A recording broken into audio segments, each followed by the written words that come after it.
When the day is done and you want to get warm, propane. Welcome to the propane gas stove slash fireplace. So this is kind of going to be I suppose, a impromptu fireside chat. Hope the fire is kind of relaxing in these difficult times. And it's a nice way to wind down and heat up on these cold nights up here in the mountains, top of Volcano, at the Volcano Prepper Compound, right? So got me a cup of coffee, Kona coffee. Actually, this is Volcano brand coffee, for whatever it's worth.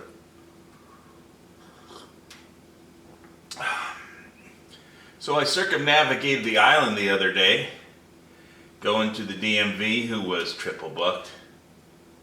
So I have to go back on Monday. Because when I was living in Kona, I made the appointment over there. And that's about the furthest point from where I live now, DMV, that I could go to on the island. There's closer ones, but basically I think the lady there didn't quite understand the nature of her job. Basically, so I'm thinking next time I'm there, I'll explain to her that I'm just a regular, ordinary citizen. And if she wakes up one day and looks in the mirror, it'll hit her clear as day that she's the government. And the government, the citizens aren't the problem, it's the government that's the problem. They can't do anything right. Their methods are all wrong. The politician leaders leading it are crooked. And it's just, one of those things. But on the way back, so I circumnavigated the island.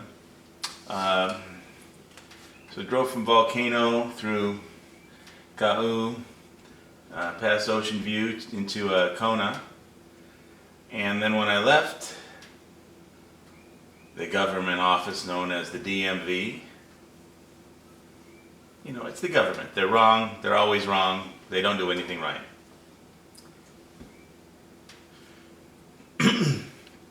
So I went around the other way, the long way. There's a shortcut over Saddle Peak by the Pahakaloa practice range, the military base there. But I didn't take that road. I went through Hamakua, past Waipeo, and went over about 20 mile-high suspension bridges. So a slight fear of heights, but I think if you drive off one of those suspension bridges, you're going to need a parachute. It's the only way you can survive. Jump out of the car somehow, get clear of it, and then pull your ripcord. But on the way home, driving down the coast road, Hamakua, over the suspension bridges, there was this incredibly beautiful rainbow over the ocean. Just made me smile. Made my day. So whatever else went wrong, that rainbow just fixed it all. I have to go back to Kona DMV on Monday, but take a written test, show them a billion different kinds of real ID documents. But who cares? The rainbow was great. So I've been digging a trench, collecting a lot of rocks. Okay, so there was one thing that happened on the internet, and I wasn't sure I was going to make I could make a video, but, I didn't want to do a video response to just a dumb video. But it would have been like a stupid Canadian video. Let's just put it like that. So not all Canadians are stupid, and the guy who did this video isn't stupid either, but this video was stupid. So I think the message is like the boy who cried wolf problem. If you're going to create a video and post it in the prepper community, and it's going to get circulated in the YouTube prepper community, and it says, emergency video. Drop everything. You have to watch this video. And then you just babble about nothing except how you'd rather be having a latte somewhere than having to make this video. It's not the kind of video you wanted to make, but you saw something on the internet that scared you. And so after 9 minutes of this drivel of nothingness, it ends with, okay, go watch this Prepper Princess video, it scared me. I was like, nope, I already wasted 9 minutes of my life, that's all I'm going to waste on this. And then the next day he posted a video, well, why was there so much hate about it? I mean, it was a dumb video. You wasted 9 minutes of everyone's time. So whatever the moral of the story is, I mean, I didn't watch the second video because the first one was stupid and I didn't need to explain what was so obvious. Not to mention no names about who did it. You know who you are. Anyway, but it's okay, we still love you. I think he has a lot to share on comms and sides of preps, which is something I need to work on. But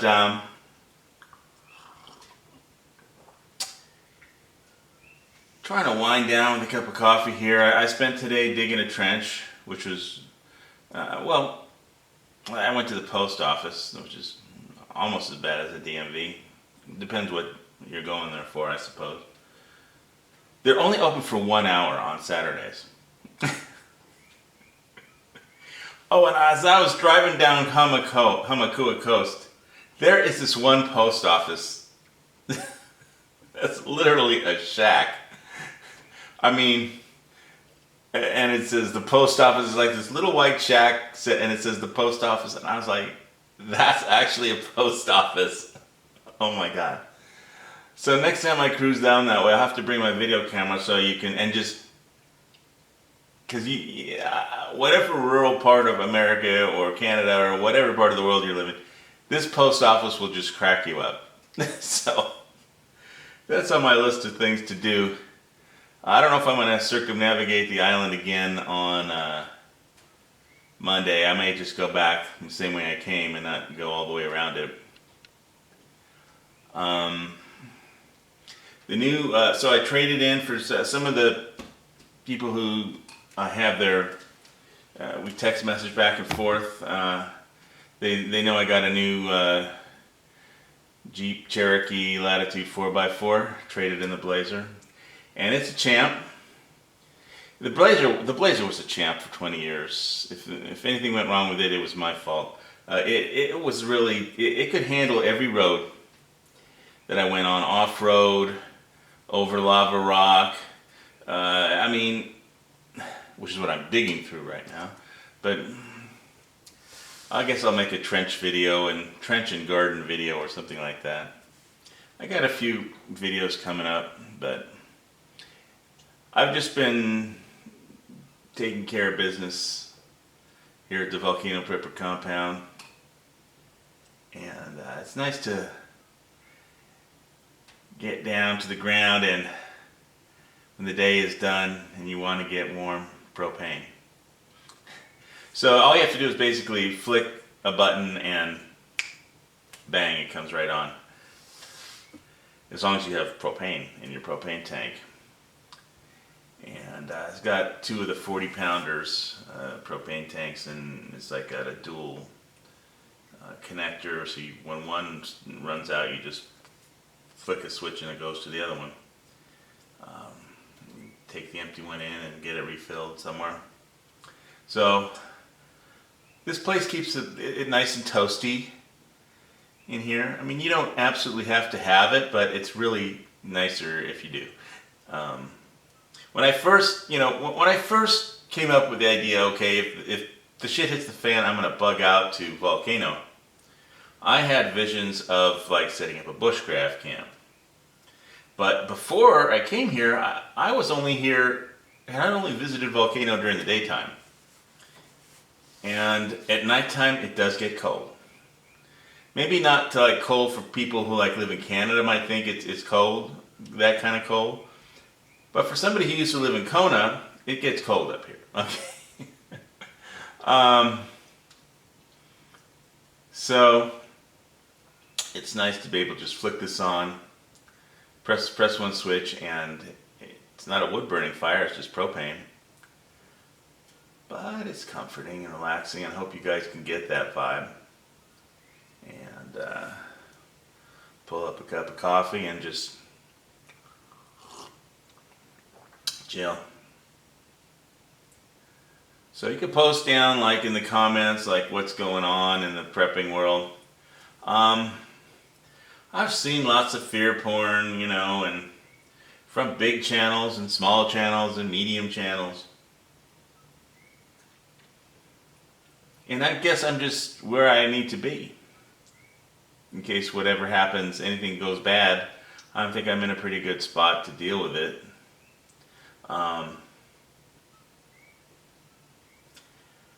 But I don't know. People keep posting, you know, their food pantry videos. You know, quick panic buy this, or you know, make sure you know. People are talking about the next second wave of whatever pandemic, or the second great toilet paper panic, whatever. And how things are starting to get scarce on the shelf. And it seems to me like price is the main problem. Prices are going up a little bit on food. I think China has the real food problem, not the United States, at least so far. You know, I've got freeze-dried food and canned food set back. I pretty much decided not to flaunt that on a video. I know it's prepper porn and people like that kind of, you know, they just like to look at, you know, number 10 cans stacked to the sky, 10 deep in the closet or something. There's channels that have that. There's channels that's all they do.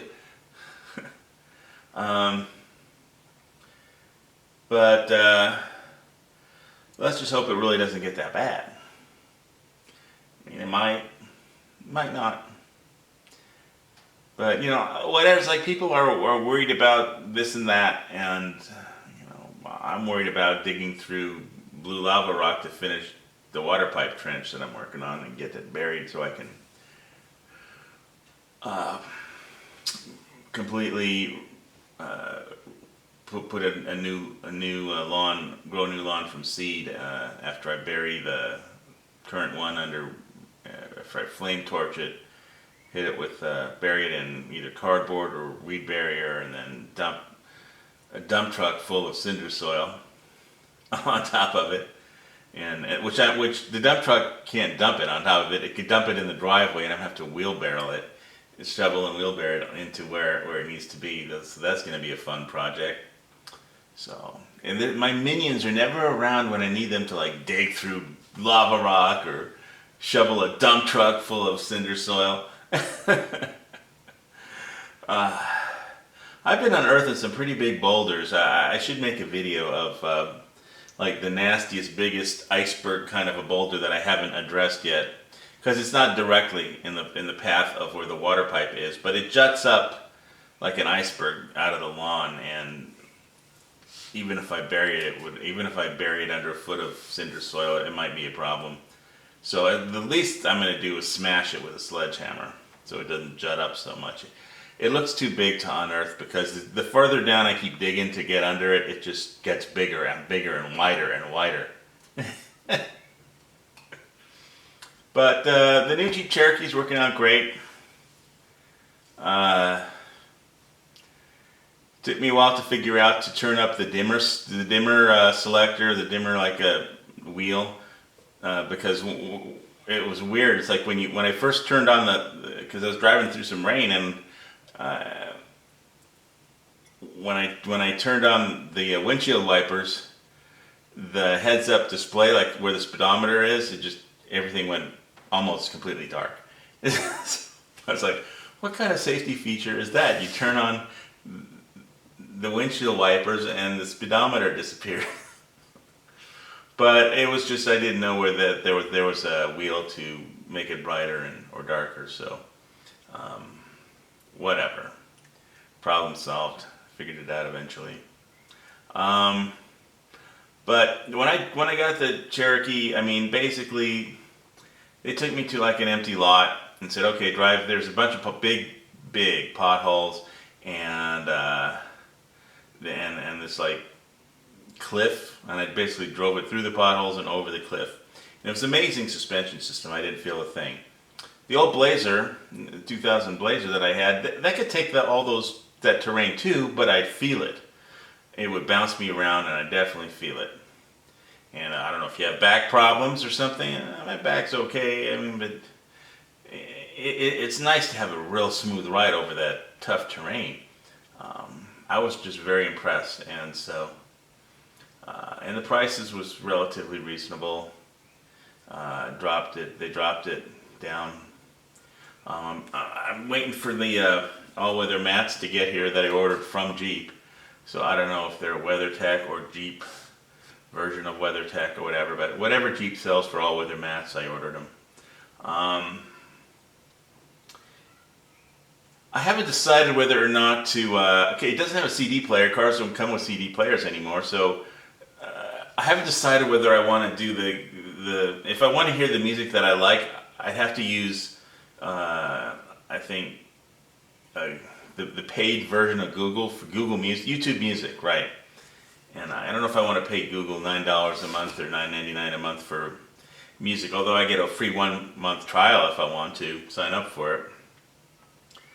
But then after that, they're going to start billing me every month, and considering how they already don't pay me for my videos anymore that I made, and I bet they're selling advertisements on my video. Just that I never get any of the money.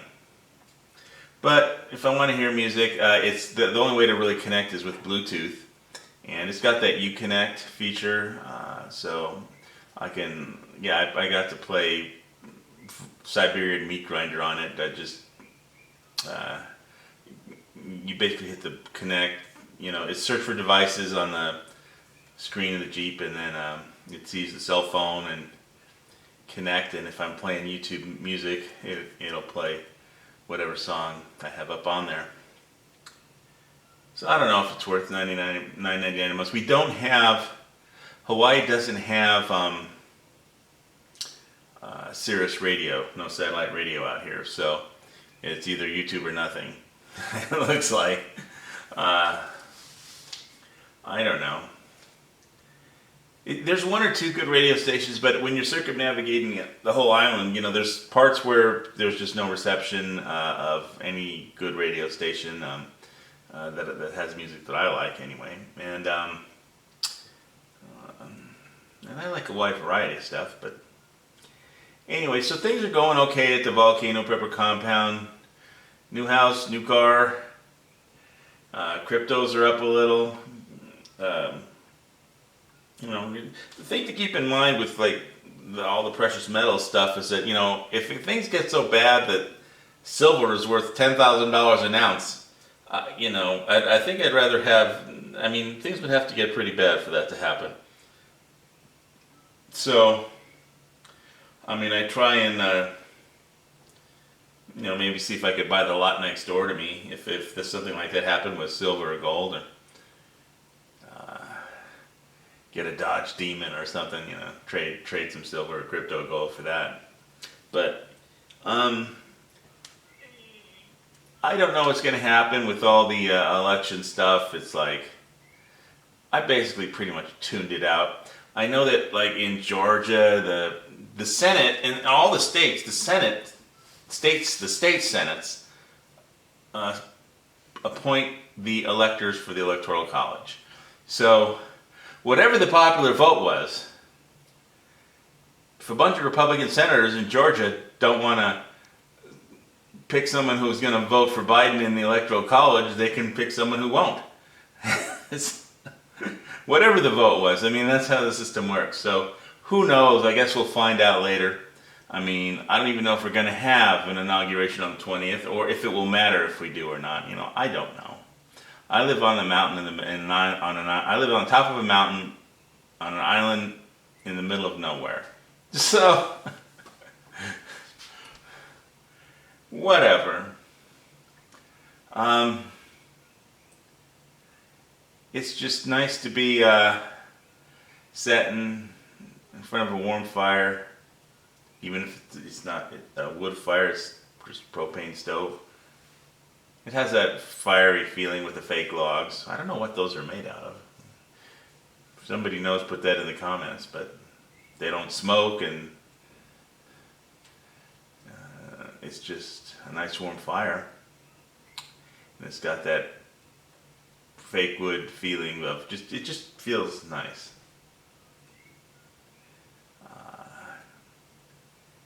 And it heats up the main room quite nicely. Although, I mean, truth be told, I could just pop off to bed, pull the quilt over me, and whatever it is in the main room, it'll be fine under the quilt. And I could just have a nice sleep there. It's very relaxing up here. I mean, there's a lot of work to do, and I think I'll try and show you some of the videos of the rock pile that I've unearthed from the lawn. It's just too dangerous, that lawn, to like walk on without risking breaking an ankle or something. So it's going to be redone by me, and I'm basically removing one rock at a time, and I'm going to use the rocks to build the walls for the raised bed vegetable garden along the side of the garage, and have some of my own food, so every time I need some vegetables, I don't have to drive to the supermarket. Just walk to the garden. And I think the prices will be much more reasonable up here than they are at the supermarket if things keep getting crazy. Everybody talks about how all the food problems, but I don't know if there really are any right now. There might be in the future. I don't know. If somebody other than Trump isn't president, will there be a war with North Korea? I don't know. One thing that gives me comfort is that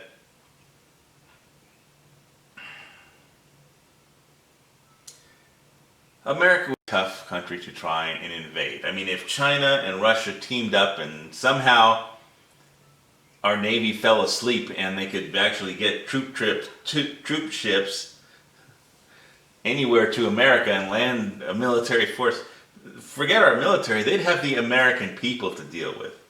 And so basically, the American civilian population has more firearms, than all of the world's military combined. I mean, the American people don't have, just the civilian population, we don't have tanks, or at least most of us don't. We're not allowed to have them with active cannons on them. But you could buy the armor tank, which is for just the armor. That's still an amazing little item to drive around, and there's some bad guys you need to deal with. Just drive it through their house or something like that. But the American people have like 450 million firearms, give or take a million, way or the other. I mean, the police force in America has like 1 million firearms in their arsenal, but the people have 450. I mean, it's impossible to conquer a people with that many small arms. I mean, you could, if all the Russians and Chinese drove their tanks, into the middle of some major city and say, okay, this is our city now. Everybody, we're in charge. I mean, eventually they're going to get out of their tanks and walk around, and somebody's going to take a shot at them. And with 450 million firearms, they're going to have to live in their tanks if they don't want to die.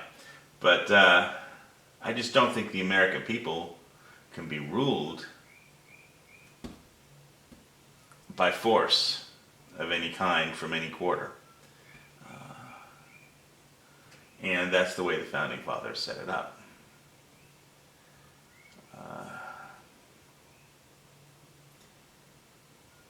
We don't need, I mean, we got a great professional military, but as far as the mainland, we almost don't need them. No, look, I'll take our military. They're trained. I mean, I feel safe. In order for any other nation to get to my place, they got to get past the Navy, and nobody's ever beat the U.S. Navy recently. And the last time I checked, the U.S. Navy still rules the waves. Go Navy. And all the branches of the military got their unique capabilities. And they're well known among our potential enemies.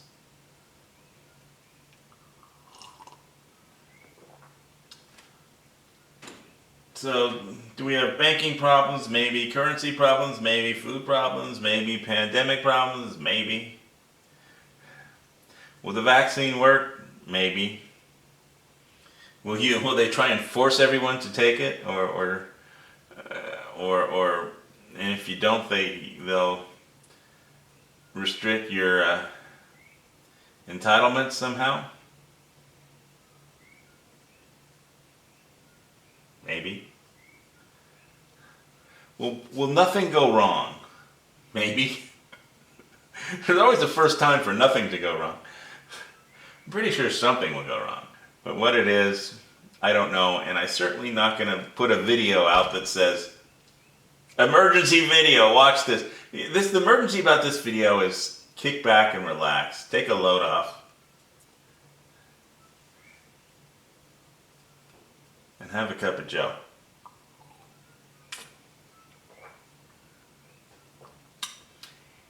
And that's the way it is up here at the Volcano Prepper Compound on November 14th. Getting near the midnight hour. I mean, I like watching, informative prepper videos. And there have been some good ones recently that I've watched that I've liked. You know that if you can't get rubbing alcohol, like 50% or anhydrous rubbing alcohol, that you could make do with witch hazel? I didn't know that. For wound treatment? There's a new fact that I didn't know until I watched some prepper videos today. Forgot which channel had that. But so next time you're at Walmart, if they're out of isopropyl alcohol, but they have witch hazel, pick some up. All right. I do have a prepper item that I wanted to do, and it's a really simple one that probably everybody has, but I think I'll just make that a separate video for no particular reason. So there's a teaser. You guys are going to have to think what it is. Take your best guess. If you guess right, I'll send you one. They're not expensive. Let's see. I think that's pretty much it, man. Thanks for watching this video. If you stuck around to the end, you're a winner. Aloha.